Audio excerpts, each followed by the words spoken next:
Okay, so what are the legs and what are the eyes of those who travel to omniscience? The varieties of spiritual methods are the legs, and the eyes are the wisdom seeing the ultimate mode of things. Okay, so when we talk about progressing on the Bodhisattva vehicle, we talk about method on one hand and wisdom on the other. And they're often compared to two wings of the birds. You need both wings to fly. One wing alone won't do it.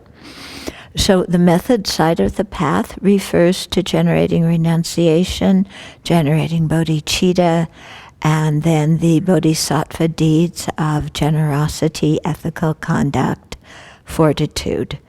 Okay? And then the wisdom side of the path refers to the wisdom, realizing the ultimate nature. Not the wisdom of how to benefit sentient beings and the wisdom of the arts and sciences.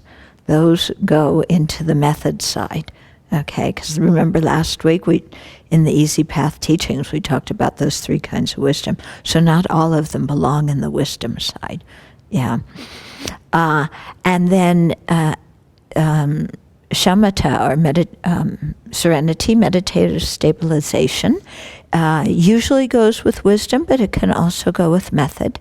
And joyous effort goes with both.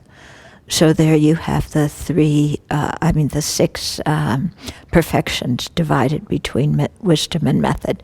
Although there's other ways of dividing them too.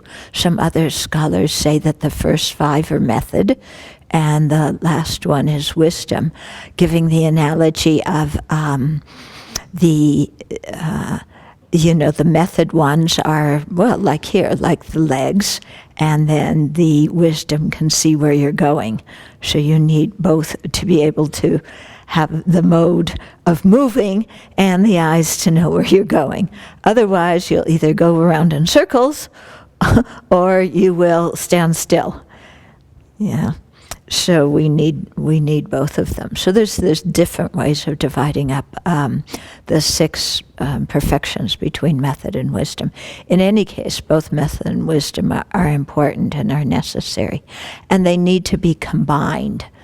Okay, so in the paramita path, the perfection vehicle path, we combine them by, when meditating on emptiness, doing it with a motivation of bodhicitta, so that the wisdom realizing emptiness is supported, or sustained, or those kind of words, supported, sustained. There's another one, conjoined with the bodhicitta motivation.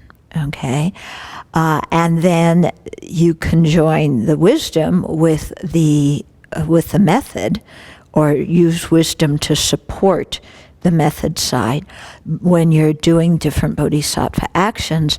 And so, for example, contemplating when you give generosity that yourself is the one who's giving, the object that's being given, the recipient, the action of giving, that all of these are empty of true existence and yet exist dependently. Okay, so that way you're doing, a method practice, but it's supported by your wisdom. Yeah, so in the perfection vehicle, that's how you put method and wisdom together. In the Vajra vehicle, then you're trying to put them together in one consciousness. Because the idea is in the perfection vehicle, when you're doing a method practice, your understanding of wisdom cannot be direct. It's going to be, conceptual in supporting the wisdom aspect of the path. And when you're meditating on emptiness and bodhicitta is supporting it, the bodhicitta isn't manifest in the mind at that time.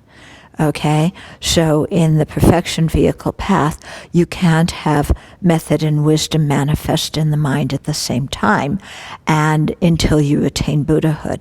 In the Vajra vehicle, it has very skillful means to to try and bring method and wisdom together in one consciousness. So, for example, when you're doing deity yoga practice, you dissolve into emptiness. You think that the wisdom realizing emptiness appears in the form of the deity, and then you meditate on the emptiness of the deity again. And then the deity appears, but it's empty. So you go back and forth between these two, between conventional truth and ultimate truth. Okay? So the method side of the path is more the conventional truth side. The wisdom side of the path is the ultimate truth side. So you go back and forth. So there's all these kind of correspondences.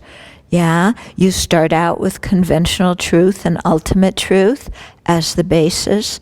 Then on the path, for conventional truth, you have the method side of the path.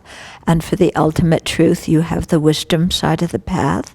And then for the results of the path, for the method side, you have the form bodies of the Buddha, the enjoyment body, and the emanation body.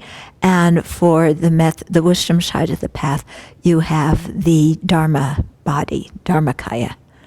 Okay? So that's how you have these correspondences with the basis, the path, and the result. Yeah. So it's handy to have those correspondences because, you start out, here's the basis. You have conventional truths and ultimate truths. On the path, this is how you practice them and use them and transform them and develop them. And then on the results, this is what you're attaining, the different Buddha bodies from that. Okay, so those are the eyes and the legs of the path, and we need both. Try and remember these correspondences. It's very, very helpful for you. Yeah, when you come across different teachings. Yeah, in the perfection vehicle, that's how you're combining wisdom with method. Okay, because your main practice at that time is method, because you're practicing generosity or ethical conduct, something like that. And then you support it by wisdom, by, as you're doing it or after you've done it, reflecting on the emptiness of all these components. Yeah, and in that way, we don't cling to the merit that we create. Yeah. So another correspondence with these is the collection of merit refers to the method aspect of the path, and the collection of wisdom refers to the wisdom aspect of the path. Okay. Yeah, we'll come to those in Precious Garland. Nagarjuna talks about this. Okay.